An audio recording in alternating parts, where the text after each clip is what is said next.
Niin, moro YouTube. Mulla olisi nyt tämä päivä 2 tässä menossa. FT-koira. Sitä nyt kunnolla noin. Minä editoin näitä videoita sen takia, koska mulla on koneella ihan hitoos hidas netti. Niin niilläkin 1 minuutin video kestää vittu koko yön uppia.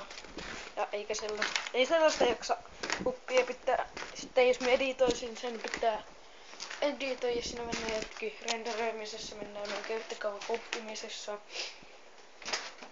Pitäis intro tehdä ja niin. Niissä kestää ihan saakelin kauan. Ei sitä editointia jaksa tehdä. Mutta kyllä meistä kun tulee parempi netti, niin alan editoimaankin näitä videoita. Ja sitten voitte kommenteissa osoittaa, että mistä minä puhun näillä videoilla, koska mulla on yleensä aika tylsää, niin enkä minä tiedä oikein mistä minä puhun, niin. Niin.